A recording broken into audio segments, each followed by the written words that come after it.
ओम ब्रह्मा मुरारी त्रिपुरांतरकारी भानु शशि भूमि सुधो बुधश्च गुरुश्च शुक्र शनि राहु केतव सर्वे ग्रह शांतिकरा भवन्तु। नमस्कार, स्वागत है आपका आचार्य वाणी में। मैं आचार्य विक्रमादित्य आपके साथ हूं और आज हम आपके समक्ष उपस्थित हैं राहु ग्रह के बारे में बात करने के लिए। सिंह राशि के संबंध में जो हम बात करने जा रहे हैं, सिंह राशि वालों के लिए राहु का परिवर्तन का महाकाल आरंभ हुआ जाता है। राहु कहा जाता है कि शनि के सदृश ही प्रभाव उत्पन्न करते हैं। नैसर्गिक दृष्टिकोण से बड़े महत्वपूर्ण ग्रह माने जाते हैं, सबसे ज्यादा ताकतवर ग्रह माने जाते हैं। और इस वक्त राहु का जो परिवर्तन का काल चल रहा है वो विशेष तौर पर यदि हम सिंह राशि के संबंध में बात करें तो उनके लिए बड़ा महत्वपूर्ण काल रहने वाला है, क्योंकि राहु आपकी राशि के सम्मुख आने का अब योग बनाना चाहते हैं। जैसा हमने कहा कि सिंह जैसे शनि है वैसे ही राहु का प्रभाव है। और राहु अब तक पिछले करीब 18 महीनों से नहीं बात करें तो वो आपकी अष्टम भाव में चल रहे थे और वहां से वक्र गति से चलते हुए आपके सप्तम भाव में प्रवेश करेंगे 18 मई 2025 को, और वहां 18 महीने तक उसके बाद वास करेंगे। बृहस्पति के घर से निकलकर, एक देव ग्रह के घर से निकलकर जो ग्रह है अब वो शनि के घर आ रहा है। अब उसको अपना एनवायरनमेंट मिलने वाला है। पहले वो देवता के घर में एनवायरनमेंट में रह रहा था और वहां कई प्रकार के, आपने देखा होगा पिछले 18 महीनों में, ये अगर एनालाइज करने की जरूरत है कि राहु जो था वो मिस्ट्री वाले भाव में। अष्टम भाव एक तरह से रहस्य का भाव बोला जाता है। कई सारे रहस्यों को आपने जानने का प्रयास किया होगा। कई ऐसी जो गुंजल थे जो समझ में नहीं आ रहे थे उससे पहले, वो सुलझने की तरफ गए होंगे पिछले 18 महीनों में, ग्रह नक्षत्रों के दृष्टिकोण से भी समझें। और ऐसे में कई बार मनोमस्तिष्क में बंधन से मुक्त होने का रास्ता भी बना होगा। अष्टम भाव जो है बंधन का भाव भी है, जहां चल रहे थे राहु महाराज।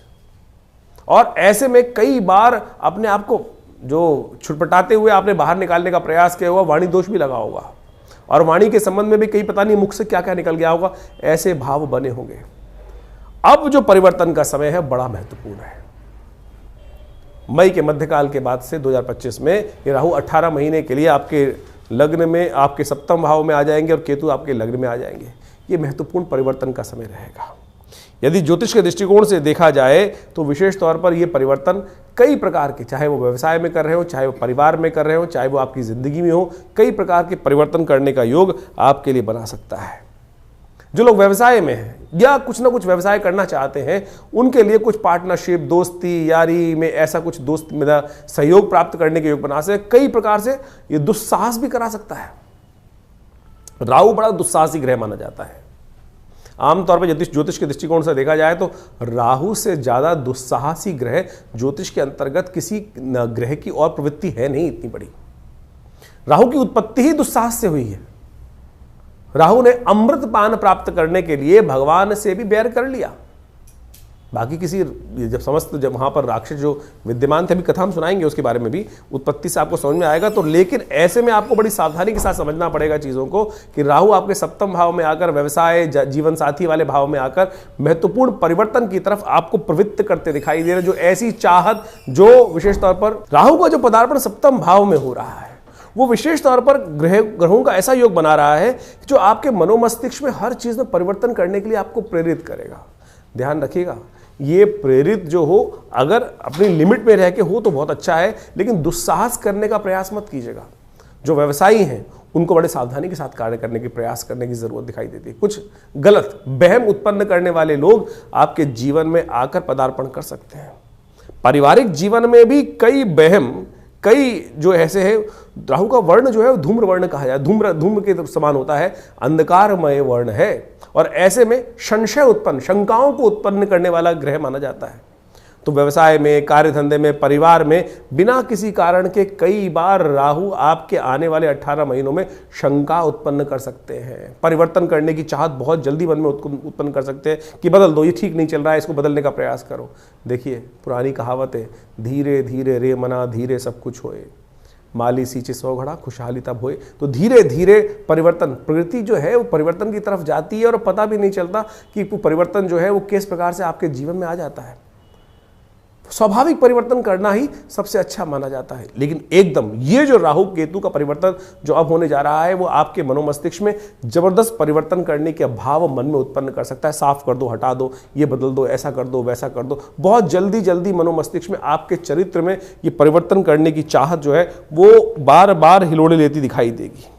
और ऐसे में रिश्तों की भी कई जो नए संबंध स्थापित करने की बात हो रही है, जिनके विवाह इत्यादि के योग है, नए बिजनेस पार्टनर करना चाहते हैं, नए कार्य करना चाहते हैं, उसकी भी तीव्र इच्छा, बहुत जल्दी इच्छा मन में जागृत होती दिखाई देगी कि अब कुछ हो। और ये जो राहु केतु का परिवर्तन जब आपके राशि में होने के योग बनाएगा तो ये परिवर्तन की तरफ बहुत जल्दी, जैसा हमने कहा, प्रवृत्त करने के योग बना सकता है।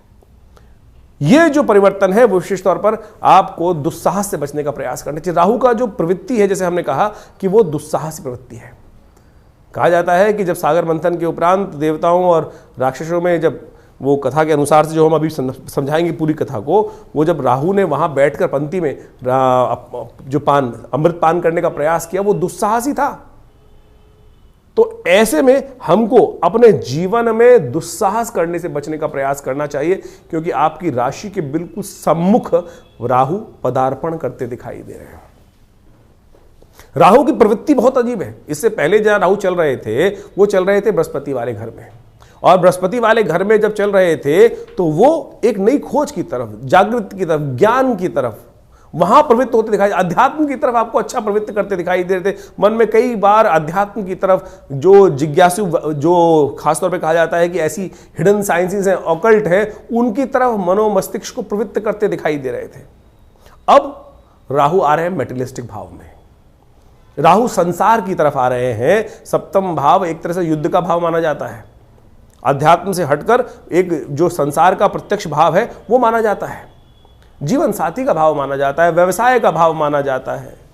तो ये जो है आपको संसार की तरफ प्रवृत्त करेगा और संसार में नए नए संबंध बनाने की तरफ तीव्र इच्छा आपके मनोमस्तिष्क में उत्पन्न होती दिखाई देगी।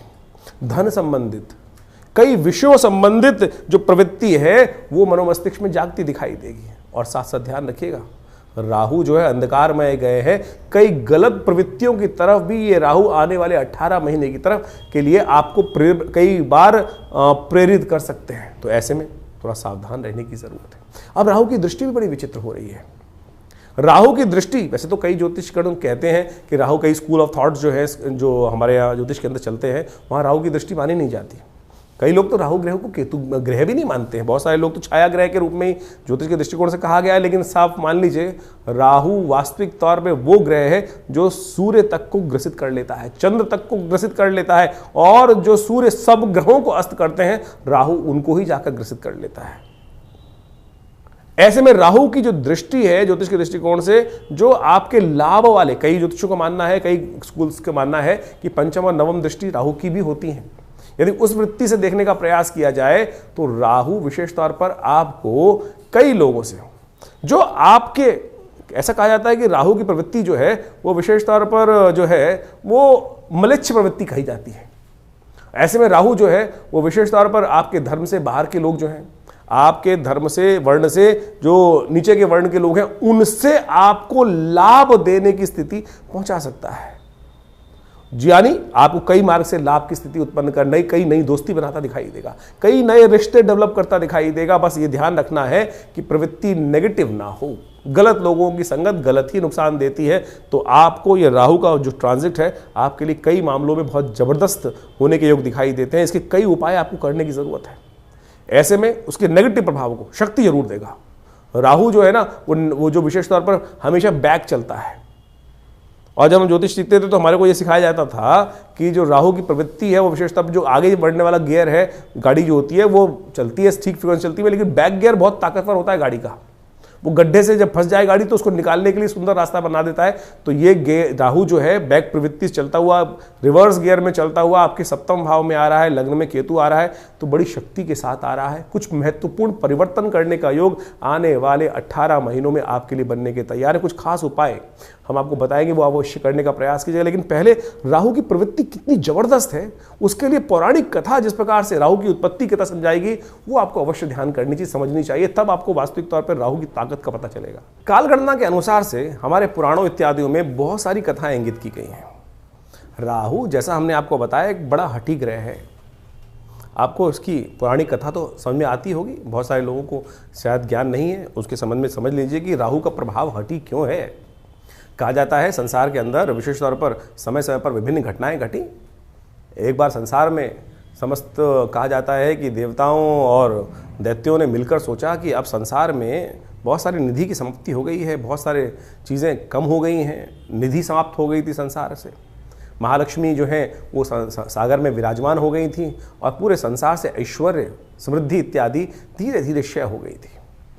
तो कहा जाता है कि आवश्यकता आविष्कार की जननी है। जिस प्रकार से तो देवताओं ने और दैत्यों ने मिलकर कुछ विचार किया, क्यों ना शोध किया जाए, मंथन किया जाए। तो उन्होंने सागर मंथन करने के लिए सुंदर व्यवस्था बनाई। जब सागर मंथन किया, उसमें से विभिन्न विभिन्न रत्न, 14 रत्न जिनके बारे में कहा जाता है, वो उपस्थित हुए। महालक्ष्मी उपस्थित हुई, चंद्रमा उपस्थित हुए, ऐरावत हाथी उपस्थित हुआ, उच्च श्रवा घोड़ा उपस्थित हुआ, काल जो जहर था वो उपस्थित हुआ और साथ साथ अमृत भी उपस्थित हुआ। अमृत यानी वो तत्व जो इस संसार में अमरता को प्रदान करते हैं। हम सब मानव हैं और हम सब की इच्छा क्या होती है, किसी प्रकार भी संसार में मृत्यु लोक में आने के बाद जाए ना, अमृत तत्व किसी ना किसी प्रकार से मिल जाए। देवताओं और दैत्यों में भी यही बहस की मुद्दा बना। अमृत तत्व निकला जब मंथन से। रिसर्च करोगे तो कुछ ना कुछ, जब मंथन करोगे तो कुछ ना कुछ अमृत निकल के ही आएगा, कुछ ना कुछ लाभ प्राप्त होगा ही होगा। जैसे दूध को मथा जाए तो उसमें से मक्खन निकलेगा ही। हर एक की इच्छा होती है मक्खन को किसी प्रकार से उपयोग किया जाए, लेकिन जो ग्वाला होता है उसको निकाल कर बेच देता है, पैसा कमा लेता है उससे। उसी प्रकार से जब अमृत निकल कर आया तो अब देवताओं ने और दैत्यों में छीना झपटी शुरू हुई।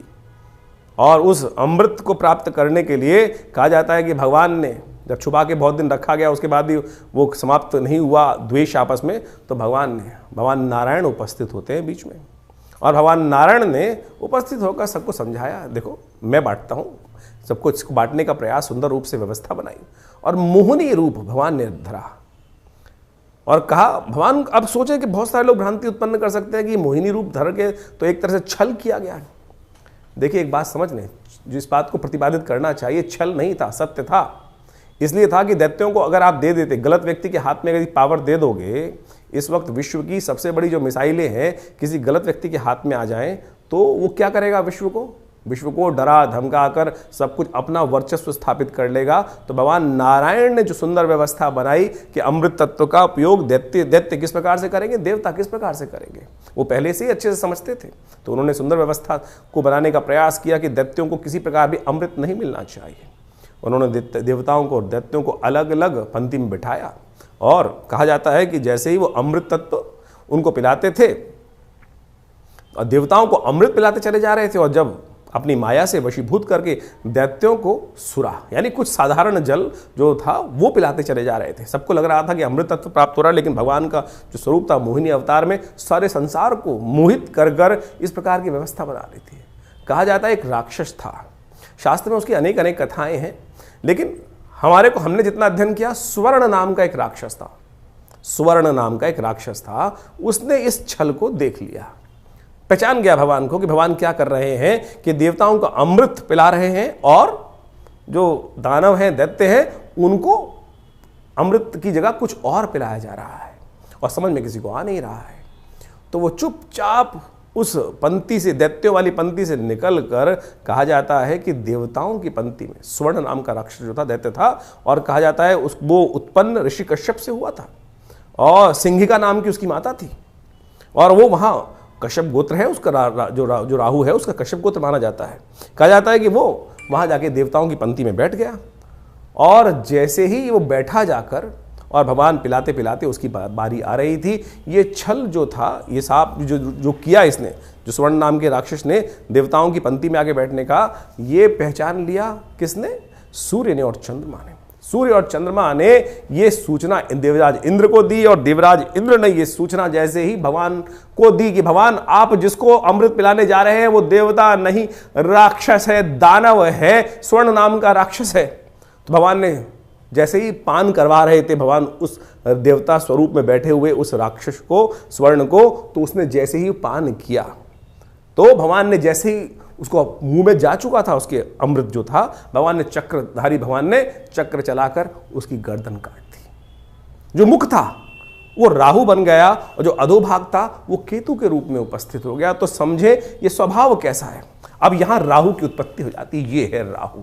राहु की हठता थी, अमृत का पान कर चुका था तो इसलिए अमर हो गया। हमेशा बहुत सारे लोग राहु को मानते नहीं है कि ग्रह है। अरे भाई, वो वास्तविक छाया नहीं, वास्तविक सत्य है, हठी है। आपकी राशि में जिस प्रकार का प्रभाव उत्पन्न करेगा आपको समझना चाहिए। ये पुरानी कथाओं को आदि भौतिक आदि दैविक रूप से यदि आप उसको सत्य को समझ लें तो जीवन में उस वास्तविकता को क्या प्रभाव उसका होगा, यहीं से प्रभाव निकल कर आएगा। वो राहु का जो प्रभाव है छल रूप से करके, यानी क्या छला उसने, अपने उस मंतव्य को पूर्ण करने के लिए उस राक्षस योनि से हटकर देवताओं की पंक्ति में जाकर बैठ गया और भगवान तक को, सोचें कितनी बड़ी सुंदर ये कथा क्या समझा रही है कि भगवान तक को, यहां भगवान ने नहीं छला, यहां भगवान तक को छलने के लिए राहु उपस्थित हो गया। तो राहु इस प्रकार का ग्रह है कि जो आपको किसी भी धर्मात्मा व्यक्ति को छल सकता है अपनी हठता को पूर्ण करने के लिए। तो इस भाव को समझें कि राहु क्या प्रभाव आपके जीवन में उत्पन्न कर रहा है। ये हमने जो राहु का ग्रह का प्रभाव आपको बताया ना कि आपकी राशि के अनुसार से आपकी जन्मपत्री में किस भाव में कहां बैठकर किस प्रकार का प्रभाव उत्पन्न करेगा, क्या कराएगा आपके लिए। तो सत्य रूप में इस कथा को हमने इसलिए उपस्थित किया है कि वो आप समझ सकें राहु का प्रभाव नेगेटिव भी होता है, पॉजिटिव भी होता है। हर व्यक्ति के अनुसार से ऐसा नहीं है कि नेगेटिव ही होगा। तो आपकी राशि के अनुसार से जो प्रभाव हमने समझाया है उसके लिए आपको सही रूप से कुछ उपायों की आवश्यकता है। तो सिंह राशि वालों, अभी आपने जो जिस प्रकार से राहु का प्रभाव समझाया हमने आपको, और राहु की उत्पत्ति का कारक भी आपको समझ में आ गया कि उत्पत्ति की राहु की क्या किस प्रकार से हुई और कैसे उसकी प्रवृत्ति जो बनी है, नेचर जो बनी है, वो किस प्रकार की बनी है। ऐसे में अब राहु का जो सप्तम भाव में पदार्पण आपके लिए हो रहा है उसके लिए कुछ खास उपाय ध्यान रखने की जरूरत है। देखिए, राहु और शनि एक तरह से एकदम आसपास ही परिवर्तन के लिए गए हैं। ऐसे में आपको कुछ खास उपाय अवश्य करने का प्रयास करना चाहिए। एक उपाय नोट कर लीजिए, 18 महीने के लिए यदि ये उपाय आप करते रहें तो बहुत अच्छा योग बनाएगा आपके लिए। एक बात तो ध्यान रखें, पूजा वाले नारियल आपको मिल जाएंगे। पूजा वाले नारियल जो जिनमें पानी नहीं होता वो पूजा वाले नारियल माने जाते हैं। एक तो जटा वाले नारियल होते हैं जिसके अंदर गोलागिरी निकलती है, और एक नारियल होता है जो केवल खोखला होता है अंदर से, वो किसी काम का नहीं होता है। उसको किसी लाल कपड़े में लपेटकर आप अपने व्यवसाय स्थल पे घर में रख लें और शाम को सूर्यास्त के बाद अंधेरा होने से पहले, जब सूर्यास्त का टाइम हर रोज़ आपकी विशेषतः अखबार में भी आता है, आजकल तो मोबाइल है उनके हर ऐप के अंदर मिल जाता है सूर्यास्त का टाइम आपके क्षेत्र में किस प्रकार से होने वाला, चलते पानी में उसको प्रवाहित कर दीजिए। ओम भ्रांग भ्रींग भ्रौंग से राहवे नमः इस मंत्र का जप करते हुए या ओम नमः शिवाय का जप करते हुए, मैं कहूँगा कम से कम महीने में एक बार, संक्रांति जिस दिन हो उस दिन शाम को जाकर इस उपाय को करने का प्रयास कीजिए। देखिएगा राहु का जो नेगेटिव प्रभाव आपकी कुंडली में इस वक्त आपके व्यक्तित्व में, आपकी पर्सनालिटी पे आने का, क्योंकि सप्तम भाव से दृष्टि सबसे पहली जो होती है वो लग्न पे ही पड़ती है, और तो आपकी पर्सनालिटी पे जो राहु का नेगेटिव प्रभाव आने के योग बन रहे हैं उससे आप धीरे धीरे अपने कष्टों को दूर करने का योग बना सकते हैं। एक हनुमान चालीसा का पाठ नित्यपति करें, जितना हो सकता है हनुमान चालीसा का पाठ करने का प्रयास करें। यदि और कभी कभी हो सके तो शनिवार के शनिवार पीपल के पेड़ के पास जाकर एक दिया, तिल के तेल का दिया प्रज्वलित कर दिया करें। ये छोटे छोटे उपाय हैं। इसके अलावा राहु के हैं उपाय बहुत सारे। राहु का मंत्र ही अपने आप में बहुत बढ़िया है, ओम भ्रांग भ्रींग भ्रौंग से राहवे नमः। कैसे भी पवित्र अवस्था में भी यदि नित्यपति शाम के समय सूर्यास्त के बाद से इसका मंत्र जप कर ले। राहु का दिन नहीं है, राहु का जो समय है वो है सूर्यास्त के उपरांत अंधेरा होने से पहले का समय। उस समय में यदि राहु का मंत्र आप 2 बार भी जप कर लेना, कन का मन का छोड़कर मन का फेर, देखिए ध्यान रख लें, तो ये उपाय जो है अद्भुत रूप से आपको लाभ देने के योग बनाएंगे। इसके अलावा शास्त्र में अनेक उपाय बताए गए, उनको भी आप कर जो भी आपकी जिसमें प्रवृत्ति हो, जैसी आपकी श्रद्धा हो, अवस्था हो, उसके अनुसार से करेंगे तो लाभ होगा। चिंता ना करें, ये उपाय करिए और देखिए परिवर्तन का योग बनेगा। राहु ग्रह को ठीक करने के लिए शास्त्र में अनेक उपाय बताए गए। राहु ब्रह्मकारक ग्रह है, राहु वास्तव में मिथ्यात्मक ग्रह है, राहु बड़ा महत्वाकांक्षी है, और इन सब का प्रभाव राहु पर जब पड़ता है तो उसके लिए ठीक करने के लिए देखिए, सकल पदार्थ हैं जगमाही कर्महीन पुरुष पावत नाही, ये तुलसी बाबा ने बहुत सोच समझ के एक बात लाइन लिखी है। और उन सब उपायों को किस प्रकार से ठीक रूप से किया जाए, अब आपकी राशि के अनुसार से आपने राहु का पूरा प्रभाव समझा, कुछ विशेष उपाय भी किए, लेकिन कुछ जनरल उपाय भी हैं शास्त्र के अनुसार से। कुछ जनरल उपाय इतने बढ़िया रूप से हैं कि यदि राहु ग्रह के दुष्प्रभाव को ठीक करने के लिए, अब क्या है कि जैसे दवाइयां होती है, वो एक ही दवाई तो है नहीं कि एक ही दवाई को खाएंगे ठीक कर लेंगे। अब हर भ्रांति के व्यक्ति को ठीक करने के लिए 5 उंगलियां बराबर नहीं है, अरबों लोग हैं और अरबों लोगों के हिसाब से अनेक अनेक उपाय। किसकी भ्रांति, किसी की दीक्षा, किसी का मंत्र में इच्छा ना हो तो राहु का उपाय कैसे करेगा, किसी की किसी और चीज में इच्छा ना हो तो वो कैसे राहु का उपाय ठीक करेगा। तो हम अनेक उपाय आपके समक्ष उपस्थित कर रहे हैं। देखिए वैसे तो सबसे श्रेष्ठ जो है वो जो उपाय है राहु के, वो तो मंत्र, दान और साथ में औषधि विज्ञान के अनुसार से जो उपाय बनते हैं वही बनाने चाहिए। 3 तरह के उपाय शास्त्र में सुंदर रूप से प्रमाणित जो बताए गए हैं, 3 कैटेगरी के उपाय, वो है सबसे पहला मंत्र, फिर दान और उसके बाद औषधि। प्रकृति से जो औषधि उत्पन्न होती हैं वो सब राहु के नेगेटिव प्रभाव को ठीक करने के लिए बहुत अद्भुत कार्य करती हैं।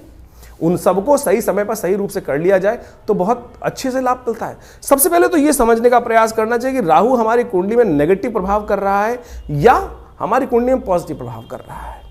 एक बात सीधी तरह से हम आपको सिद्धांतिक तौर पर समझा देते हैं। राहु का संबंध बिल्लियों के साथ होता है। देखिए यदि आपकी कुंडली में राहु नेगेटिव चल रहा है तो देखिएगा आपके घर के आसपास या तो बिल्लियां रो रही होंगी, बिल्लियां लड़ रही होंगी, रात्रि में बिल्ली के रोने की आवाज़ आती है, बिल्ली के लड़ने की आवाज़ आती है, तो समझ लेना चाहिए आपका राहु का प्रभाव कहीं ना कहीं नेगेटिव चल रहा है। कहीं ना कहीं राहु का प्रभाव आपकी कुंडली में नेगेटिव है। और यदि आप अध्यात्म से विमुख हो रहे हैं, राहु का प्रभाव एक सबसे बड़ा है, राहु ग्रहण कारक ग्रह है। राहु सूर्य को भी ग्रसित कर लेता है, जैसे हमने आपको समझाया। नैसर्गिक दृष्टिकोण से सबसे ताकतवर ग्रह माना जाता है राहु ग्रह। कोई उसके आगे चलता नहीं है किसी का बस। यानी सबसे ज्यादा प्रभाव क्या होता है, सूर्य का ग्रह का प्रभाव होता है। सूर्य किसी हर ग्रह को अस्त कर सकते हैं, लेकिन राहु जिसको छायात्मक ग्रह रूप में माना जाता है, कई लोग तो मानते भी नहीं है। बहुत सारे लोग ये भ्रांति उत्पन्न करते हैं राहु ग्रह थोड़ी है, छाया है वो तो। अरे भैया राहु का प्रभाव नैसर्गिक दृष्टिकोण से यदि आप पढ़ोगे, ज्योतिष की गणनाएं सीखोगे, तो सबसे ज्यादा नैसर्गिक दृष्टिकोण से बलशाली ग्रह जो है वो राहु ही माना जाता है। और कहा जाता है, जिस प्रकार समझें कि राहु सूर्य को भी ग्रसित कर लेता है। अभी हमने आपके समक्ष जो कथा उपस्थित करी, सूर्य राहु, जो राहु है वो सूर्य और चंद्र, क्योंकि उनकी आपस में परम शत्रुता है। राहु के 3 शत्रु माने जाते हैं वैसे तो। जी हाँ, राहु के 3 शत्रु माने जाते हैं, सूर्य, चंद्र और केतु भी, क्योंकि बिल्कुल उल्टा प्रभाव है। राहु के बिल्कुल स्वभाव से उल्टा प्रभाव है केतु की। हम कभी गणना करेंगे, बताएंगे आपको। लेकिन इस वक्त समझे कि जब राहु जो है सूर्य को ग्रसित कर लेता है, ग्रहण लगा देता है। जो सूर्य सबको अस्त करता है उसको अस्त कर देता है, फिर चंद्र ग्रहण लगा देता है, तो सबसे ज्यादा बलशाली ग्रह माना जाता है। तो इसका प्रभाव बिल्कुल अवश्य होता है हर व्यक्ति के ऊपर। तो इसके प्रभाव को ऐसा हल्का नहीं समझना चाहिए। तो इस प्रकार से बहुत सारे उपाय शास्त्र में वर्णित हैं, उनको हम आपके समक्ष रखने का प्रयास करते हैं। उनमें से अनेक उपाय शास्त्र के अनुसार से कर सकते हैं। अब ये बात समझे कि जो किस प्रकार से कब किया जाए उपाय। देखिए हर ग्रह का समय है, हर ग्रह की एक दिन माना जाता है। जैसे सूर्य का सूर्यवार संडे है, सूर्य रविवार उसको बोला जाता है, चंद्रमा का सोमवार है, मंगल का मंगलवार है। इसी प्रकार से अब राहु और केतु का कोई ग्रह तो है नहीं, कोई समय तो है, कोई दिन तो है नहीं। लेकिन राहु का जो समय है वो है प्रदोष काल, सायंकाल। जो प्रदोष काल है, सूर्य अस्त जब हो जाते हैं, अंधेरा नहीं होता है, जो वो करीब करीब 2 घड़ी का आसपास का समय, 45 मिनट के आसपास का समय, वो राहु का वास्तविक समय माना जाता है, जिसको पक्की शाम बोला जाता है। तो ऐसा समय जो है वही प्रदोष काल है। इसलिए संबंध किससे निकला, शिव के साथ संबंध निकला। प्रदोष काल जो है सबसे श्रेष्ठ माना जाता है शिव के लिए, समस्त दोषों से रहित काल माना जाता है। और ऐसे में शिव के की आराधना, समस्त प्रकार के दोष जो है ना, ग्रहों के प्रभाव जो है वो त्रिपुरारी हर सकते हैं। तुलसी बाबा ने कहा है ना कि जो त्रिपुरारी हैं वही हमारे जो जीवन को शुभ कर सकते हैं, समस्त दोषों को हर सकते हैं। त्रिपुरारी भगवान शंकर जो हैं वही समस्त दोषों को हर सकते हैं। तो भगवान शंकर की समस्त प्रकार की आराधनाएं जो हैं वो राहु के नेगेटिव प्रभाव को दूर करती हैं। तो शाम के समय भगवान शिव का सुंदर रूप से अभिषेक करना, दूध से करना, जल से करना, घी से करना, शहद से करना, ओम नमः शिवाय का जप करना, बेलपत्र अर्पित करना, रुद्राभिषेक करना। उपयुक्त ब्राह्मणों के द्वारा जब राहु का नेगेटिव प्रभाव चल रहा हो तो क्या कर लें, सबसे पहले रुद्राभिषेक कर लें भगवान का। ये बड़े सुंदर रूप से कार्य कर सकता है। और साथ साथ क्या करें, ओम भ्रांग भ्रींग भ्रौंग, जैसा हमने आपको बताया अभी कुछ देर पहले, ओम भ्रांग भ्रींग भ्रौंग से राहवे नमः, ये राहु का बहुत अच्छा मंत्र है, इसका जप कर लिया कीजिए। एक और राहु का उपाय प्रभाव बताएं, राहु का मंत्र जप जो करें रुद्राक्ष की माला से कर सकते हैं, वो कोई दिक्कत नहीं है, लेकिन बड़े शुद्ध रूप से करें। बड़ा सीधा साधा मंत्र है, ओम भ्रांग भ्रींग भ्रौंग से राहवे नमः। एक काम और कर सकते हैं, जो पूजा वाले नारियल होते हैं ना, जब राहु का नेगेटिव प्रभाव किसी प्रकार भी ठीक ना हो रहा हो तो एक काले कपड़े में शनिवार के दिन रात्रि के समय शाम को जब सोए तो अपने सिराने 4 पूजा वाले नारियल काले कपड़े में लपेट के रख लें और सुबह किसी चलते पानी में उसको प्रवाहित कर दिया करें। यह राहु का बहुत अच्छा नेगेटिव प्रभाव को दूर करने के लिए अद्भुत उपाय है। और साथ साथ एक उपाय और हम बताने का प्रयास करें। मां दुर्गा की सुंदर आराधना भी राहु के नेगेटिव प्रभाव को ठीक करती है। एक बात और समझ लें, किसी प्रकार का तामसिक आहार, किसी प्रकार का गलत भावों में जाना, यह राहु के नेगेटिव प्रभाव को और बढ़ा देगा। राहु किसका प्रतीक है? अभी हमने आपको कथा समझाई, राहु जिद का प्रतीक है।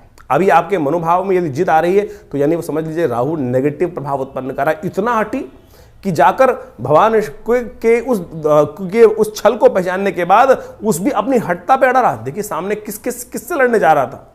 एक साधारण राक्षस भगवान नारायण से लड़ने के लिए उपस्थित हो गया और उनके विमुख जाकर यानी अपनी हटता, अपने मंतव्य को पूर्ण करने के लिए इतना हटी राहु ग्रह है कि जाकर वहां बैठ जाता है। उसको पता था मेरा क्षय होना निश्चित है, लेकिन फिर भी दाव खेल जाता है। तो ऐसा हटी राहु ग्रह, उसको ठीक करने के लिए गोमेद रत्न बड़ा अच्छा है।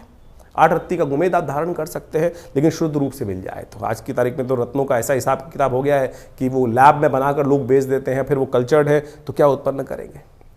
इसके साथ साथ आप राहु का जो प्रभाव है वो भी उसको ठीक करने के लिए कार्य कर सकते हैं। आप एक काम कर सकते हैं, कोयला लेकर यदि शाम के समय चलते पानी में उसको प्रवाहित कर दीजिए। कभी कभी ये उपाय कर लिया कीजिए। मूली का दान करना भी राहु के लिए बड़ा अच्छा उपाय माना जाता है। एक उपाय और बताया आपको हम, बड़ा सुंदर उपाय है। देखिए राहु जो प्रभाव है ना, वो भ्रम का प्रभाव है। भ्रम छाया कारक ग्रह है। राहु के उपाय को, राहु के नेगेटिव प्रभाव को ठीक करने के लिए काम कर सकते हैं आप नित्य प्रति। देखिए हमने जैसे कहा कि औषधि जो विज्ञान है वो बड़ा सुंदर है। अपने घर में गूगल की धूम्र उपस्थित किया करें।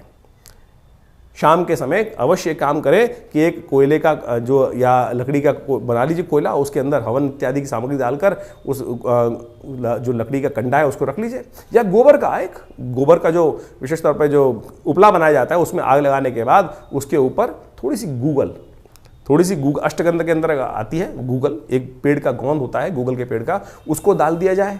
यह बड़ा सुंदर प्रभाव है। राहु के नेगेटिव प्रभाव को धूम्र उपस्थित कर आप राहु के नेगेटिव प्रभाव को ठीक कर सकते हैं। राहु के विभिन्न कोण हैं। जो नैऋत्य कोण माना जाता है वो राहु का कोण माना जाता है। उस कोण को, घर को साफ रखने का प्रयास करें। गंदगी ना रखें उस कोण को। उस राहु जब नेगेटिव हो रहा होता है, समझ लीजिए उस कोण में घर में नेगेटिव आनी शुरू हो जाती है। उस कोण में कम से कम जूते ना रखें। नैऋत्य कोण में जूते ना रखने का प्रयास करें, गंदा ना रखने का प्रयास करें। और तो और समझे, राहु का नेगेटिव प्रभाव जब हो रहा हो, घर के दरवाजे जो है वो क्या होता है, आवाज करने लगते हैं। ची ची की आवाज आने लगती है, चिटकनी खराब होने लगती है। तो उनको ठीक रखने का प्रयास करें। ये सब वास्तविक दृष्टिकोण से भी बड़ा सुंदर उपाय है। इनको रखने का प्रयास ठीक करेंगे तो बहुत सुंदर रूप से लाभ प्राप्त होगा। जो आपके घर में राहु क्या है, एक नेगेटिव ग्रह है और धूम्रात्मक ग्रह है। कोशिश ये करें आपके घर में गंदगी नहीं होनी चाहिए। जैसे आपके नहाने की जगह, स्नान करने की जगह है, वहाँ बहुत सारी, कई बार क्या होता है काई लगी है, कुछ लगी है, घर में बहुत सारी सीलन आई हुई है, तो समझ लीजिए राहु का नेगेटिव प्रभाव आपके जीवन में चल रहा है। उसको तुरंत ठीक करने का प्रयास करें। फटी हुई चप्पल पहन रखी है, ये राहु का नेगेटिव प्रभाव है। और अब क्या होता है कि व्यक्ति चलाए चले आते दरिद्रता को पाल के रखते हैं। तो ऐसे में उनको ठीक करने का आपको प्रयास कर लेना चाहिए। यदि इन सब चीज़ों को हमने जो उपाय बताए उनको आप कर लें। राहु का यंत्र अपने आप में बहुत जबरदस्त चीज़ है। राहु के मंत्र से करीब 18,000 मंत्र को जप करके ओम भ्रांग भ्रीं भ्रौंग से राहवे नमः, इस मंत्र से सिद्ध करा हुआ राहु का यंत्र आप स्थापित कर सकते हैं। ये 1.5 साल तक बिल्कुल रूप घर में रखें। उसका नेगेटिव प्रभाव यदि सही रूप से जप हुआ है। बहुत सारे लोग तो जप ही नहीं करते हैं, केवल लिया और आज की तारीख में बाजार में जितने मिल रहे हैं राहु के यंत्र के रूप में उपस्थित किया गया, वो केवल आकृति नहीं है। उसको जो जैसे आप मान के चले मूर्ति प्रतिष्ठा की जाती है मंदिर के अंदर, तो मूर्ति को प्रतिष्ठा करने के लिए एक पूरा विज्ञान है। उसके अनुसार से पूजा पाठ कर 10-12 दिन तक उसकी व्यवस्था की जाती है, तब वो प्रतिष्ठित होती है। उसी प्रकार से यंत्र भी प्रतिष्ठा करने की सुंदर व्यवस्था बनाई गई है शास्त्रों के अनुसार से, तब तो वो जागृत हुआ। नहीं तो केवल वो आकृति है, नहीं तो केवल वो कागज का टुकड़ा है या जिस पे भी बना हुआ है उसका टुकड़ा है। यदि सिद्ध राहु के यंत्र को स्थापित कर आप चांदी के पत्रे पर लगा रहे अपने घर के द्वार पर लगवा दें, तो राहु के नेगेटिव प्रभाव को ठीक करने के लिए बहुत सुंदर रूप से कष्ट का निवारण करने का योग बन जाता है। तो ये छोटे छोटे उपाय हम आपको बताने का प्रयास कर रहे हैं। एक काम और कर सकते हैं आप, तांबे के लोटे में जल रखकर रात्रि में रखिए और सुबह सुबह उसको किसी कटीले वृक्ष में डाल दिया करें। ये राहु के नेगेटिव प्रभाव को दूर करने के लिए सबसे अच्छा उपाय माना जाता है। वटवृक्ष का संबंध राहु के साथ भी माना जाता है। वृक्षारोपण, किसी देवस्थल पर जाकर आपके द्वारा कोई वटवृक्ष लगाएं और घर के नैऋत्य कोण की तरफ लगाने का प्रयास करें। घर के नैऋत्य कोण की तरफ यदि आप कोई ऐसा बड़ा विशाल वृक्ष लगाकर दूर, घर से दूर, पार्क इत्यादि में नैऋत्य कोण की तरफ चलते हुए लगाएं और उसको नित्य प्रति पोषित करें, तो ये राहु के नेगेटिव प्रभाव को ठीक करने के लिए बहुत अच्छा उपाय कर सकता है। सीधे साधे उपाय जो हमने आपके समक्ष उपस्थित किए हैं, ये करेंगे तो बहुत अच्छा रहेगा। सबसे बढ़िया श्रेष्ठ उपाय भगवान शिव की आराधना, तिलोदक, तिल के जल से तिल मिलाकर उसके द्वारा भगवान का सुंदर अभिषेक, भस्म के द्वारा भगवान का अभिषेक करना, ये समस्त चीज़ों से राहु का नेगेटिव प्रभाव, देखिए इतने उपाय हमने आपको बताए, इनको समझ लीजिए, करेंगे तो बहुत सुंदर रूप से आपके नेगेटिव प्रभाव को ठीक करने के लिए राहु अद्भुत रूप से आपकी सहायता ही करेंगे, लाभ ही देंगे। तो ये आपने राहु का जो प्रभाव है आपकी राशि के अनुसार से समझा, लेकिन जन्मपत्री तो है, पूरे बहुत सारे ग्रहों का योग का प्रभाव है, वो उसको समझना चाहिए। लेकिन एक स्पेसिफिकली ग्रह भी परिवर्तन कर जीवन में वारे न्यारे कर सकता है, इस बात को हमको समझना चाहिए। जन्मपत्री जो है बहुत ही वृहद वर्णन है ज्योतिष का, और उनमें अनेक योग आपकी जन्मपत्री में बने होते हैं, और जिनको विभिन्न शास्त्रों में, पाराशर, जैमिन इत्यादि विभिन्न ऋषियों ने, विभिन्न संतों ने समय समय पर ज्योतिष के जो प्रकांड पंडित थे उन्होंने उपस्थित किया है। और उन सब ग्रहों की स्थिति को समझकर, यदि उन ग्रहों की स्थिति को समझें और उनका प्रभाव समझें, और उसका प्रभाव हमारे पर किस प्रकार का होने वाला है, हम जिस वक्त जन्म लिए हैं, हमारे जन्मपत्री में जो ग्रहों का प्रभाव है वो किस प्रकार का है, यदि उसको सही समय पर समझ लिया जाए तो आने वाले समय को सही से समझकर जीवन के बहुत सारे कष्टों को दूर कर सकते हैं। कई बार क्या होता है कि जब भाग्य में बहुत कुछ कष्ट लिखा होता है तो हम सही जगह पहुंच नहीं पाते हैं। इसलिए भाग्य को, ज्योतिष विज्ञान जो है, ज्योतिष को विज्ञान कहा जाता है, ज्योतिष को शास्त्रों में जो विज्ञान की बात की गई है, देखिए सोचें कि आज नासा की जो गणना है वही हमारे ज्योतिष शास्त्र की गणनाओं को बिल्कुल मैच करती हैं। चाहे वो ग्रहण का प्रभाव हो, चाहे वो ग्रहों की दूरी हो, चाहे वो ग्रहों की गति हो, चाहे वो ग्रहों का जिस प्रकार से अस्त होना, दिखाई देना, किस प्रकार का योग बनना है, कब, आज नहीं 100 साल बाद का भी गणना ज्योतिष शास्त्र के अनुसार से बताई जा सकती है, और वो बिल्कुल एग्जैक्टली मॉडर्न एस्ट्रोनॉमी के पॉइंट ऑफ व्यू से बिल्कुल एग्जैक्ट बैठती हैं।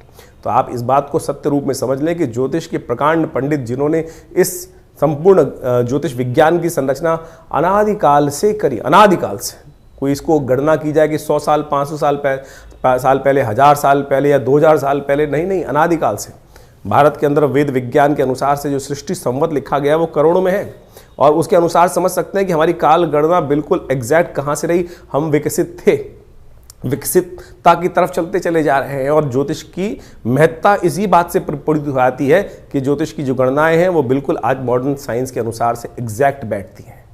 तो इस बात को हमें ज्योतिष विज्ञान को समझना चाहिए, और ग्रहों की गणना के अनुसार से चीज़ों को समझते हुए कार्य कर लेते हैं। बहुत सारे लोग विडंबनाएं मन में उत्पन्न कर सकते हैं कि सब बकवास है, कुछ नहीं है, क्या नहीं है। ऐसे तो मॉडर्न जो हेल्थ पॉइंट ऑफ व्यू से जो मॉडर्न विज्ञान है उसके अनुसार भी बहुत सारी चीज़ जंजाल बन जाती हैं। और लेकिन जब भाग्य होता है तो सही दिशा, सही डॉक्टर पे व्यक्ति पहुंच जाता है, और उसके द्वारा बताए गए निदान को प्राप्त कर आरोग्यता प्राप्त कर लेता है। वही ज्योतिष विज्ञान है कि सही समय पर हमें सही समय की चाल समझ में आ जाए, और उसका प्रभाव हमारे जीवन पे किस प्रकार का प्रभाव होने वाला है वो समझ में आ जाए, तो हम जीवन के वारे कष्टों को दूर कर सकते हैं, वारे न्यारे कर सकते हैं। तो इसलिए अपनी जन्मपत्री को समय समय पर दिखाते रहना चाहिए। ये जो हम लगातार संवाद आपके समक्ष अपने चैनल के माध्यम से उपस्थित करते रहते हैं, बताते रहते हैं ग्रह गणनाओं के बारे में। अब देखिए यहाँ पर तो राशि के अनुसार ही बताना पड़ेगा, यहाँ तो ग्रहों की चाल के अनुसार ही बताना पड़ेगा। क्यों? क्योंकि अरबों लोग हैं संसार के अंदर, हर एक का भाग्य अलग है। बिल्कुल जो आपके मन में प्रश्न उठ रहा है कि हम जो ज्योतिष की राशि के अनुसार से बात करते हैं तो 12 राशियों में पूरे संसार को नहीं बांट सकते, बिल्कुल सही बात है कि उसको, लेकिन आउटर पेरिफेरियल तो सेट कर सकते हैं। क्या योग है, उस योग के अनुसार से समझ तो आ सकती हैं चीजें, लेकिन आपकी जन्मपत्री में किस प्रकार का योग कैसा बनने वाला है, कब बनने वाला है, उसको क्या निदान किया जाए, उसके लिए आवश्यकता है कि जो पर्सनल जो कंसल्टेशंस होती हैं, जन्मपत्री में विचार विमर्श किया जाए, वो समय समय पर परिवर्तन होता रहता है। और उसके लिए आप समझें, जानें, और उसके लिए पर्सनली आप आश्रम पे आ भी सकते हैं, संपर्क साध सकते हैं।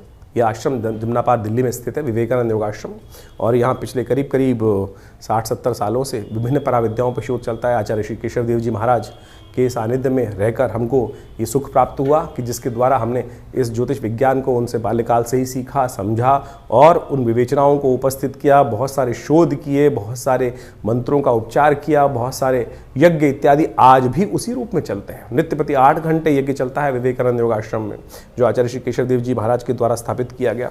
आप भी उस यज्ञ में समय समय पर जो कार्यक्रम होते हैं उसमें आगे स्थित हो सकते हैं। विभिन्न ग्रहों के उपचार किए जा सकते हैं। विभिन्न ग्रहों की जो समस्याएं हैं उनके निदान जो है ना वो अनेक रूप से बताए गए हैं। सबसे बढ़िया मंत्र जप, यज्ञ, यंत्र, दान इत्यादि बताए गए हैं। औषधि के अनुसार से बहुत सारे उपाय बताए गए हैं। उन सबको हम समय समय पर आपके समक्ष उपस्थित करते रहते हैं।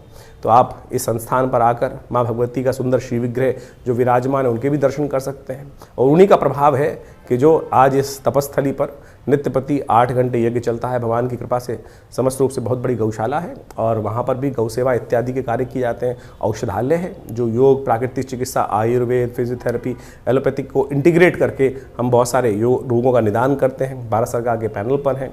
भारत के जो एक्रेडिटेशन अथॉरिटी है NABH, उससे एक्रेडिटेड हॉस्पिटल है। यानी मॉडर्न फैसिलिटी के साथ साथ इस संस्थान को बनाया गया है। आप इन समस्त चीज़ों का लाभ लेते हुए आप इस संस्थान से जुड़ें। धन्यवाद।